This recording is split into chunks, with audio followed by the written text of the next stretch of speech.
Hello and welcome to episode 29 of the Swimrun Show podcast. I'm Mike, and it's an exciting time in swimrun across the world. The World Championships in Sweden, of course, first Monday in September every year. There's loads of races in the UK in the next 5 weeks. If you want to get a swimrun in before the end of the season, check out all the events listed on britishswimrun.org. I'm not going to read them all out because there's loads every weekend right up until the last weekend of September. There's from 2 kilometres to 53 kilometres. There's something for everyone. So do check those out and get involved. This week's guest is a super guy, our favourite Frenchman and current world champion, current course record holder. It's Hugo Tormento. Super friendly chap, and it was a lot of fun talking swimrun with Hugo. So let's dive in, and voila.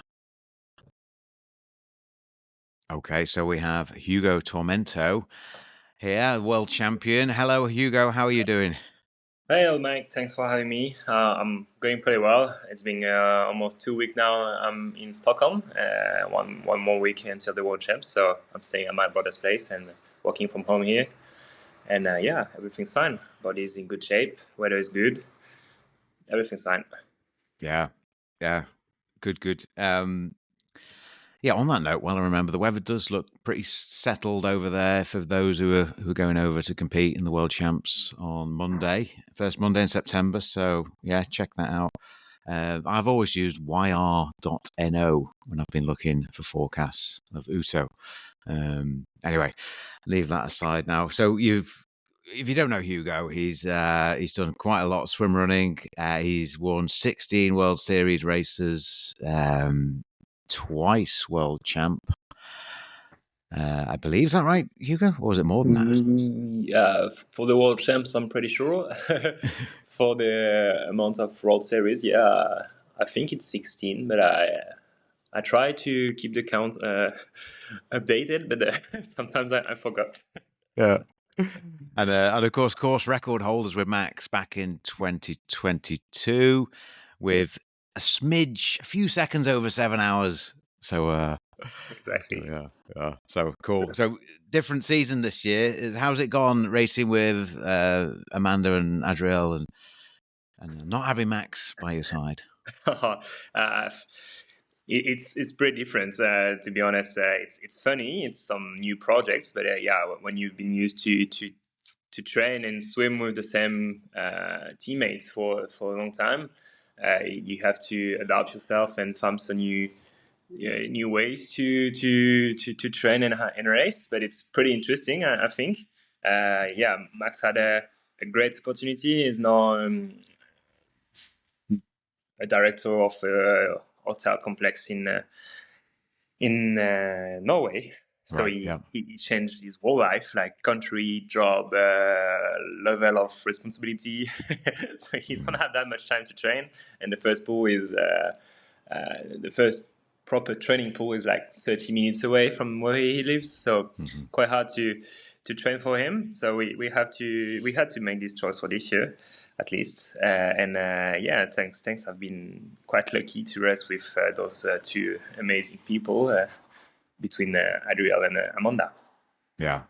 So the ones I know about, you won UTO with Adriel back in early June, and Amanda, you were mixed category winners with Amanda in Gothenburg, and you did. I noticed you've probably done a few more, but I noticed Yotta. You did Yotta again, and how was that this year?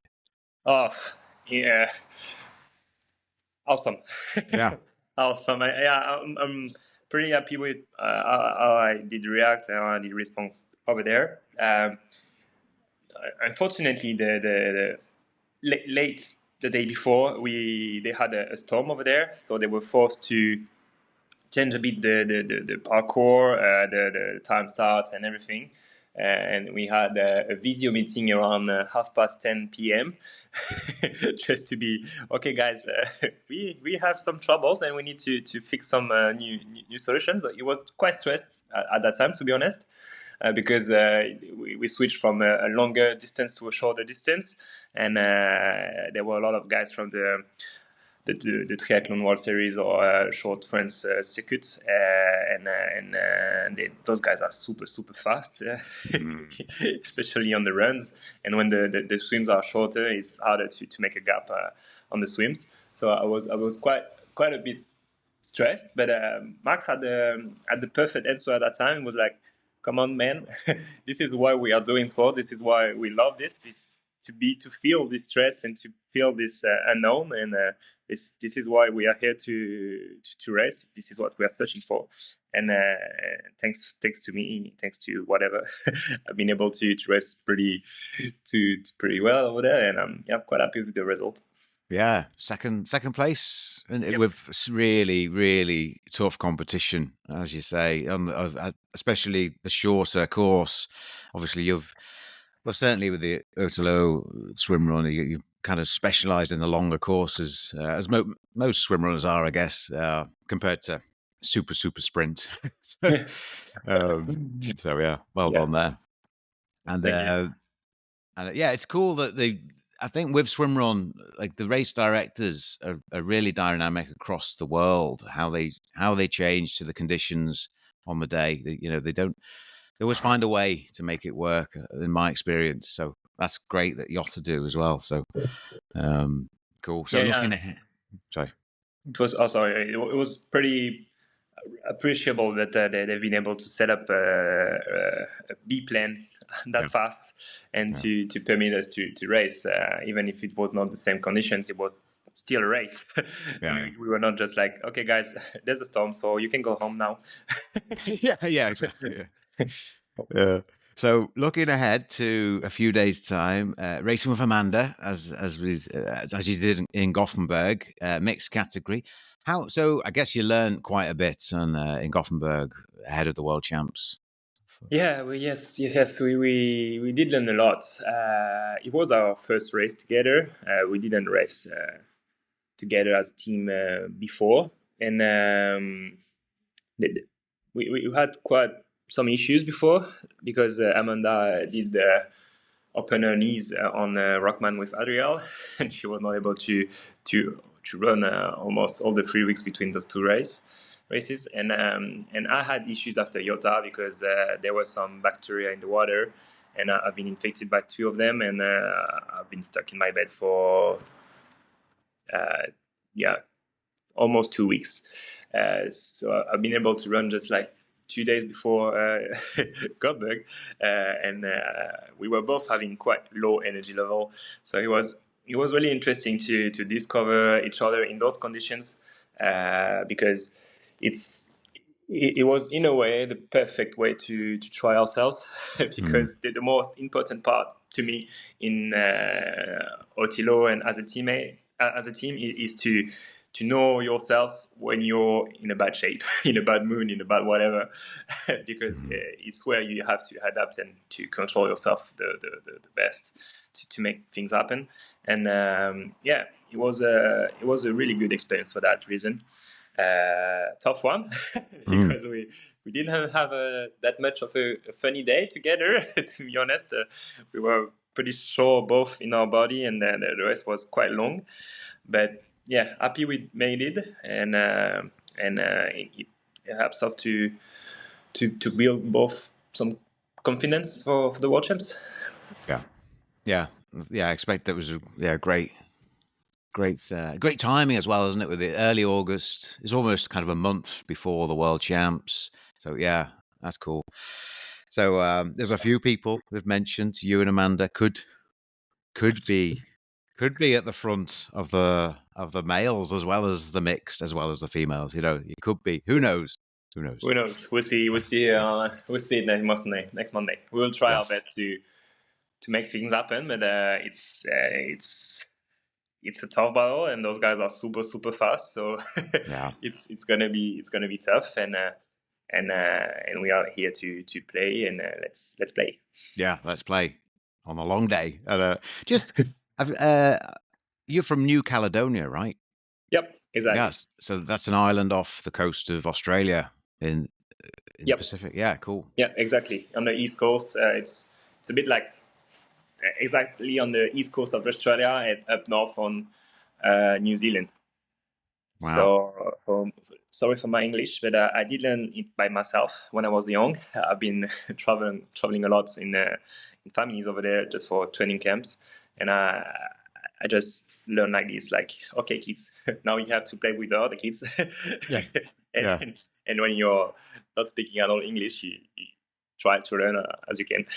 Yeah. No, it's brilliant English. And so you grew up there, I guess, and that's where you swam originally, because you were a high level swimmer when you were young, and still are. But yeah, were you on the national team or? Yeah, I've been on the national teams. I made some age group selections and also on open selections. On the open team, I've been to, I would say, 2 or 3 European championships.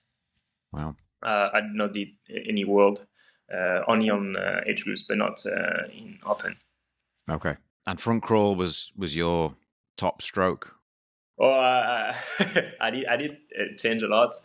When I was pretty younger, it was more of freestyle and AM. Then I switched between AM and butterfly, and at the end I was only butterfly. Oh wow, butterfly! Whoa. Okay, I want to see some butterfly one day at this swim run. It was some tough job. Yeah. to practice for that level, you're swimming between 12 to 14 k's a day, and huge part of it was in butterfly, so it was quite tough. God. Yeah. Okay, brilliant. So okay, and Amanda is an awesome trail runner, probably not quite as fast at the swimming, I guess, as yourself. So it's part of the teamwork, as always with swim run. But was telling, I guess, I spoke to Amanda after the race and at Gothenburg, and a few races actually. On the first swim, it's not uncommon where you can't tether, you can't have the bungee rope. Yep. Which some people, it's worth remembering, isn't it? Because part of that teamwork, you've got to manage, that first swim. In the World Champs, you're allowed to, and that's good because it's a longer swim.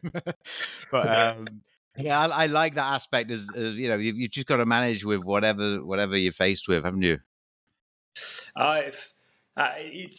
It's a bit of a mess with this new rules from this year. I would say. I mean, to be honest, I don't really understand why. I mean, I can understand that there's, for some reasons, it can be a secure thing, but it's been like years we're doing it with a rope, and we didn't have any accident. So it's hard to me to understand this argument. And even if when I was maybe in the male category, I was like, okay, it's I didn't really care because it was not my trouble, and I was like, okay, with Max or Adriel, they will stay on my feet, and it will make things maybe a bit more easier for us to open up a gap on some teams. But when I've been in Goldberg with Amanda, I was like, man, when you are like totally different, like Amanda and I are. Amanda is super strong in trails. I think even better than me, and in swims for sure I'm stronger than her. What do you want to do? Like it's even a bit dangerous this way. Like in 50 meters, I can drop her by 10 meters, and I was like, now what I do? What do I do? And regarding the race, I mean it's a team race. It was tough to lose from the beginning. The guys' feet, then there's no competitions anymore with them. Yeah.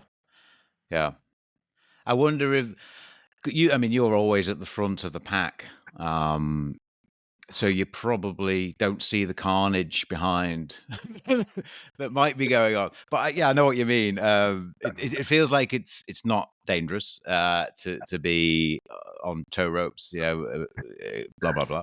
But yeah, whatever. Yeah, Just if it's a super short swim with almost no run before, I can understand. But when there's like in Gothenburg, I think it's 2.5 or almost 3K run. Yeah. Before, I mean, you have way of time to just make us queued up.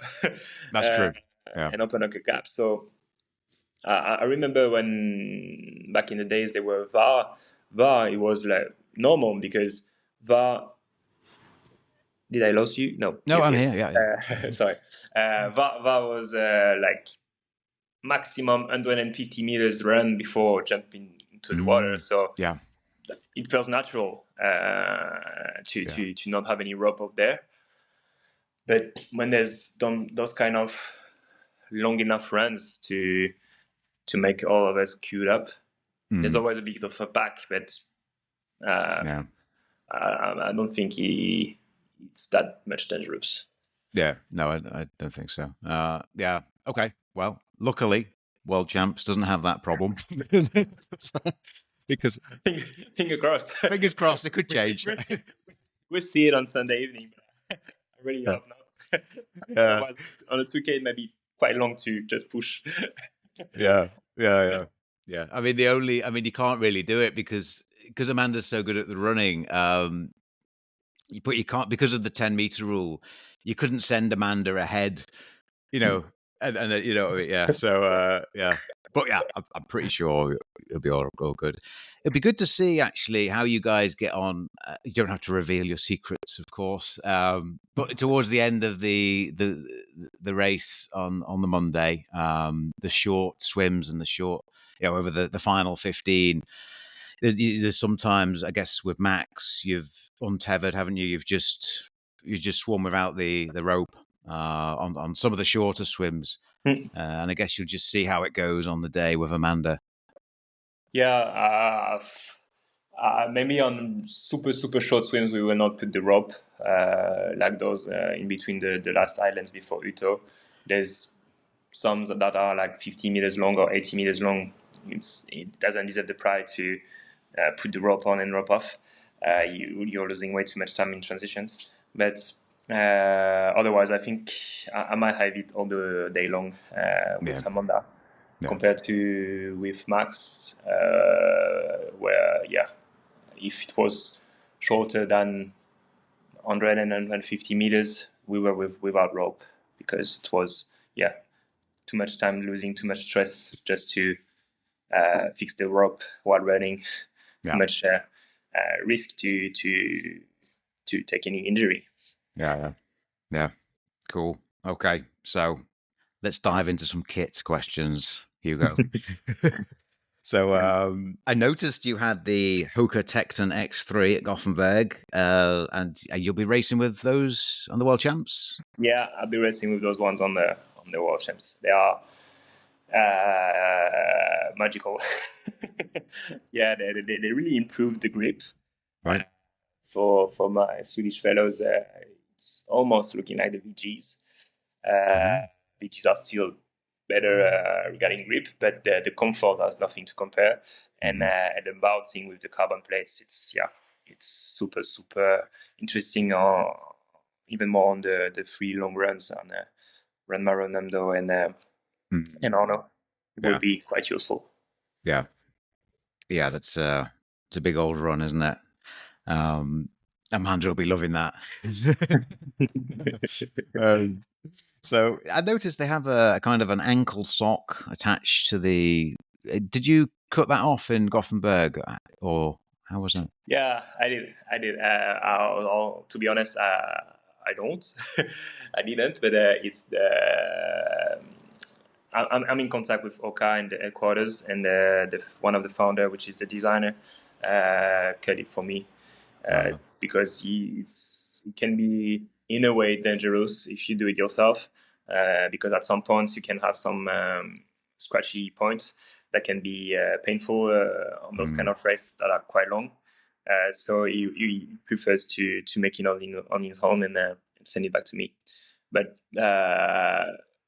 to be honest, now I'm really interested to try with the socks because I had a preview of these shoes a long time ago, and I was a bit afraid of how this sock will react with the water, and especially with the 10th, because it make a bit of a block with your feet to keep it straight.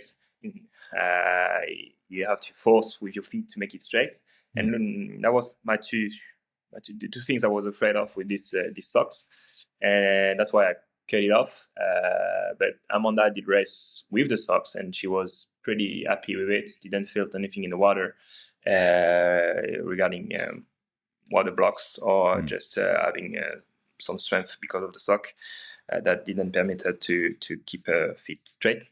But yeah, she was pretty happy with it, and adding to that, she didn't have any things in her shoes, no sand Stones, or whatever, and that was pretty appreciable.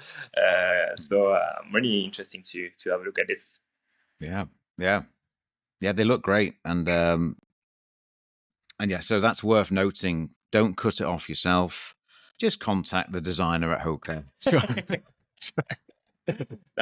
If you cut it yourself, you can give it a try, but be aware of your ankle. There's some scratching points that you have to make it proper to be sure you don't have any issues with that. Yeah. Cool. Can be painful on a 70K race. Yeah, definitely. Yeah, it'll find you out. So that's cool. That's the feet, and I guess you'll be wearing an arc suit of some description. Yeah, I will. I'm still hesitating between OtillO and Onyx. It will depend on the weather and how the sun is high and hot. But for now, it looks like it's going to be the OtillO because it's going to be a quite hot day. Under it, I will have the normal kangaroo, not the thermal, but the normal one, because there's way too many runs in this race, and the thermal, it's hard to support it on those long runs. So I will have this one. Mm-hmm. Yeah, and paddles. You got the paddles arc. Will be the arc also. I will have the rocket blades, size M. So it's the one with the little things on each side of your hand. Feel pretty comfortable with them. It's quite surprising because they are almost the same size of the normal arc paddles, carbon paddles, size M, and just with these two adds beside your hand, and doesn't really feel like you're forcing or pushing that much more, but in the same time you're going quite faster, so it's pretty interesting. It's not tiring that much. Yeah, cool. But the gain is way better. Yeah. Have you tried the Arc Carbon Blades Tech? The ones that are kind of like it's like the full one along your arm. Yeah, it's like a longer one. Yeah. No, not yet. When I was a swimmer, I did have some paddle like this. It was interesting to use this when you're doing sprints because it's a way to have like a really strong touch point with the water and your arms. But on a long way, it was quite painful to not have your what's the name of this? Yeah, wrist. Not free and being fixed. I mean, I'm really swimming as a swimmer, so I'm sometimes having my hand on my waist a bit broke and not always straight. So it was a bit painful to have this long thing. Okay. So that's why I did not try yet. But I think on a training way, it's quite useful. You can explore some huge new opportunities, and you can, for those who are not strong swimmers or used swimmer, all swimmers, you can discover what does it means to have like a rocky fixed point with your hand and being able to push quite hard. It's really interesting. Okay. How you can how when you swim, it's not only about the end. It's also about the whole arm, and now you can bring water with the whole arm. Yeah, definitely. Okay. I'd like to try them one day, maybe just for 50 meters. And have you got the Art Keel Plus, or are you going Mega? I'm going Mega. Okay. I will go Mega for this one. It's going to be a try. But I've been training with it since 2 weeks now, and I'm still training with it this week. It will help to have more buoyancy, and I think Amanda will also. So it makes things easier for me to pull her, because the higher you are, the less back strength you got. So you can go faster easily. Yeah. And to be honest, even if you were not in a good day, in Goldberg, we've been passed by Matthew and Alexi, and they were at least Matthew were having the Mega, and he passed next to me way too faster. So I was like, okay, looks like it's quite helpful to have this one. Yeah. Okay, because Matthew's not big, is he? He's not a big guy. No. He's like a trail runner, isn't it? Yeah. So okay. I think Matthew is less than 60 kilo. Yeah. Wow. For a guy which is 1 meter 75. Mm-hmm. Okay. Yeah. So the Mega, brilliant, and I guess goggles are goggles, aren't they? I mean, what do you go for on the goggles? On the goggles, I would be with the Swams SWANS. It's a Japanese brand. Their main job is to do some glasses for like normal glasses, but even more for working guys. When you are in a building and you're making some stuff, you need to have some protect glasses, and they are working for this, and they're well known for their quality of glasses. And they're even one interesting thing, and is that they are able to do some swimrun goggles with your eyes corrections if you need. So this is not my case, but they are able to do this, so it's quite useful. And they are able to. They are good materials, so you can use them for quite a long time, compared to some other brands that are always finished by being broken. Yeah. Quite easily. Okay, so Swans, that is particularly useful for guys who normally wear glasses or contact lenses. That's a good tip, because I know Bill, one of the experienced swim runners in the UK, he uses contact lenses, and Bill, check them out. I'm sure you're listening. So yeah, and nutrition wise, how much do you carry yourself on the World Champs?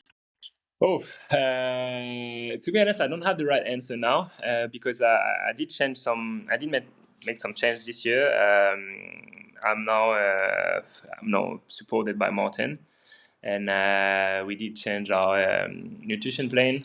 I was back in the days. I was not using that much, because I had some issues to get it go the right way, and finally we find some solutions. Back in the days, I was using a soft bottle, and I had a lot of powder in it, and just a few water, which make it a mix between a gel or a super sugary drink, sport drink. And I was able with that solutions just to get 1 lips or 2 lips, but not a full gel, which was a bit too big to me. And now I'm using gels, the maxi gels, so 160 from Mountain, one each 40 minutes. And I also have some caffeine gels, one before the start, and one in secure in my back pocket during the race if needed. Yeah, because I'm trying not to use it, because my side at least, when I use too much caffeine, I'm having issues with cramps, so I try not to. Okay, that's good to know. It's worth noting too, Hugo is likely to be in the kind of 7 to 8 hour kind of nutrition requirement. If you're doing a 10 to 13, 14 hours, it might be different how much you take. It's funny because it's exactly what we always say with my brother at the end of a race, when you're hanging around and you're still seeing some people passing the finish line. I'm like, these guys are not living the same life, the same day as we are, because we are doing 8 hour or less race. They are doing 12 to 14 hours. It's almost twice. And just regarding that, it's like a super long day. And adding to that, to us, where we are working on blocks of 40 minutes where you need to get gels, I'm calculating like, okay, so they need to have, I'm having almost 1K of nutritional myself in the beginning. They're having 2.5. Yeah. It's crazy, isn't it? Yeah. Too heavy to carry. So for you guys listening that are making those kind of hours, I'm really respectful for this reason. Yeah. Yes, definitely. And I must ask you, Hugo. I always ask swim runners, when was your first race? When was your first swim run race? I'm hesitating between two, but I think it was VAR 2018 with my brother.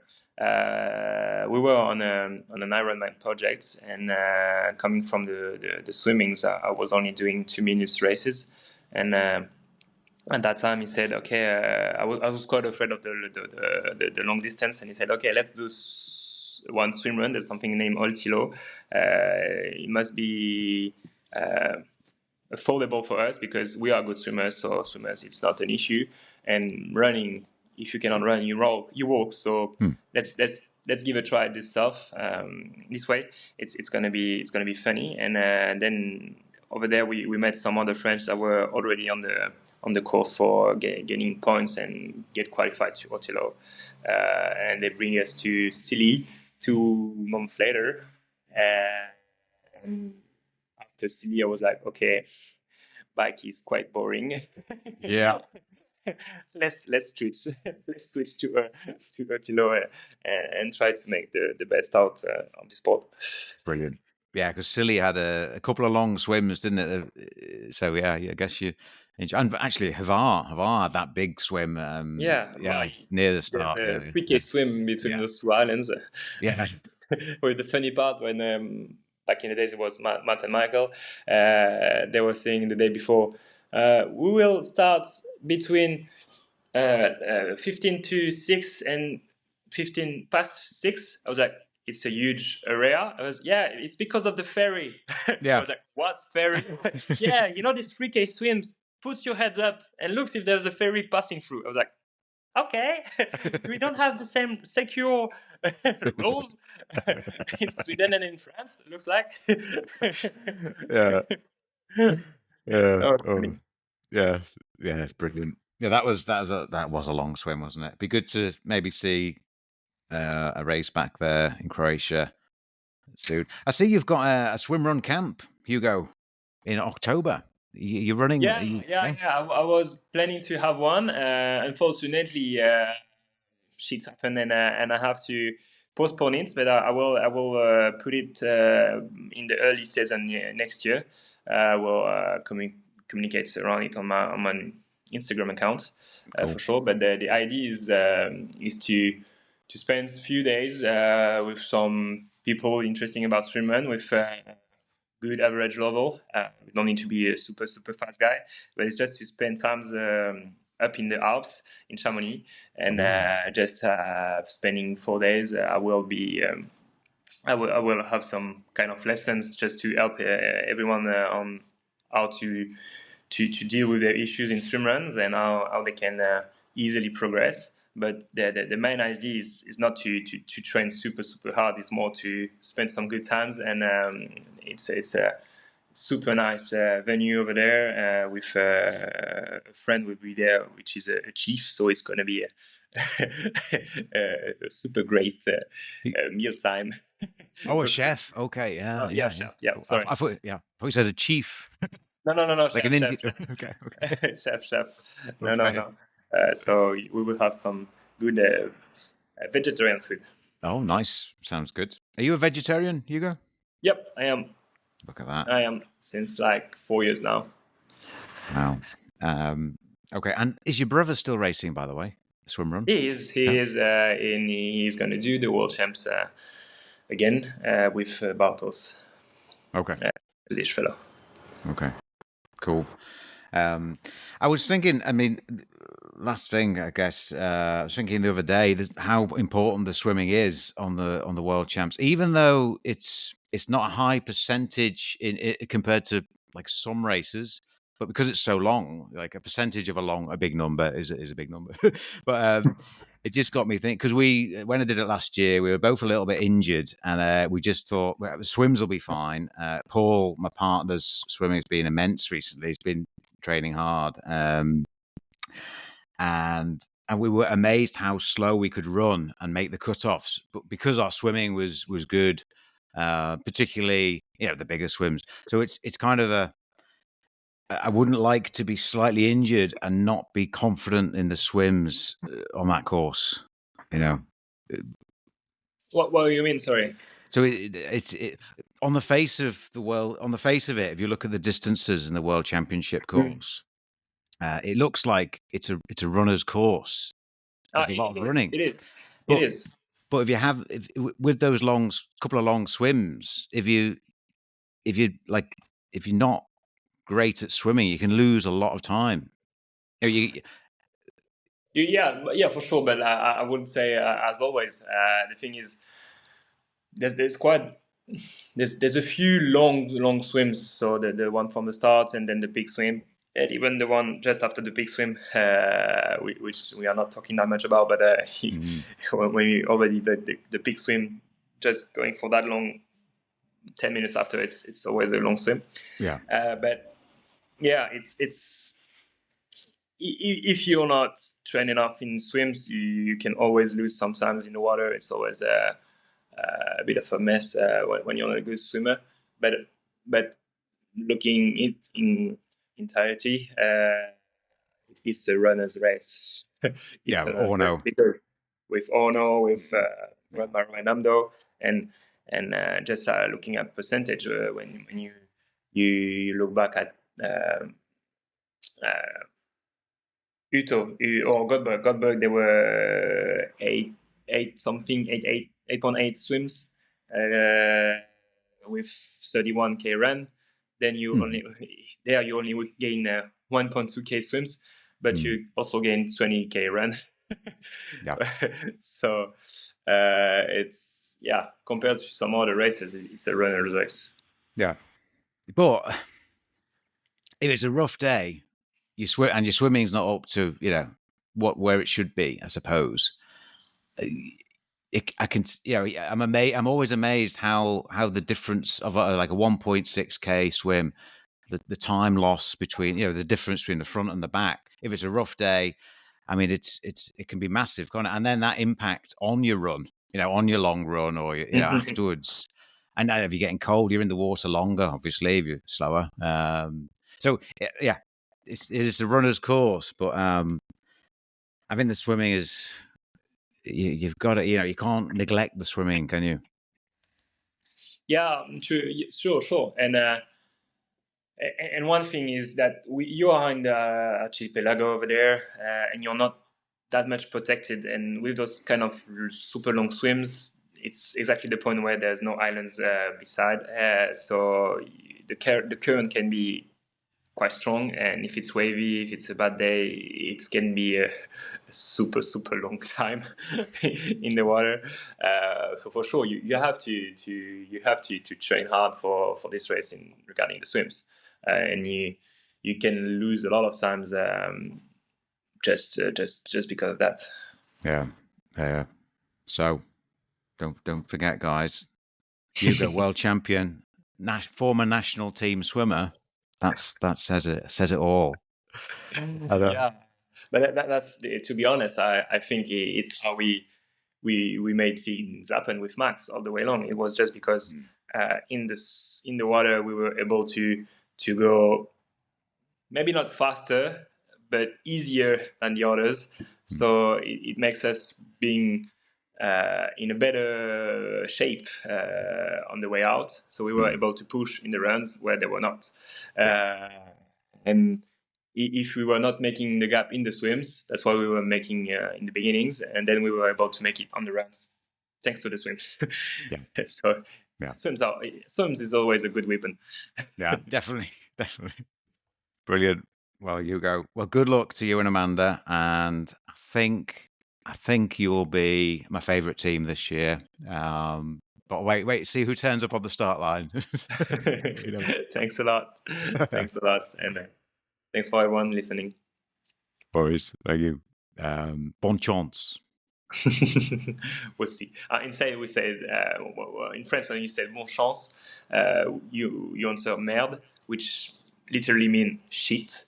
Yeah. Because it's a thing of an unlucky way. You cannot say thank you to bonne chance because you take risk. It's like a okay thing. It's like put salt in behind your back. Okay. You don't want to have an unlucky way. So I would say just merde, but it's in a nice way. Okay. Okay, I believe you. Okay. Thanks, Hugo. And, Thank you. Good luck. Thank you. Bye now. Bye-bye. There we go. Thank you, Hugo. Super guy. And bon chance in the archipelago. Now, I've noticed on the OtillO socials, they published some ones to watch in each category. So I thought I'd just pick out my tips for the category winners. Let's go. Well, we've got to go mixed category. Hugo Tormento and Amanda Nilsson. Got to. Anything can happen out there. It's a long day. Of course, it's a big old day. But I'm just going to throw out some tips. In the women's category, I'll go with Desiree Anderson from Sweden and Sabina Rappelli of Switzerland. And in the men's category, maybe a French winner in the men's category this year. Maybe Mathieu Poulin and Alexis Charrier. Apologies for pronunciation. I did notice that they haven't put on the ones to watch list our good friend and former guest of the show, Chris Goodfellow, racing with Eric from Sweden. Chris is under the GB flag, of course, so I think they'll do okay out there. Maybe towards the pointy end. Let's see. And of course, there's a few other Brits out there. Bill and Chrissy, of course, Mr. and Mrs. B, racing out there, and Piers and Claire Valance, very experienced swim runners too.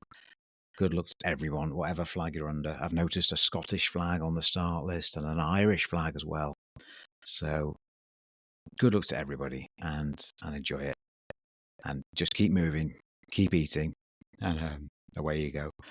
And if you do need a fix in the UK, do check out the swimrun races. There's loads of them in the next 5 weeks.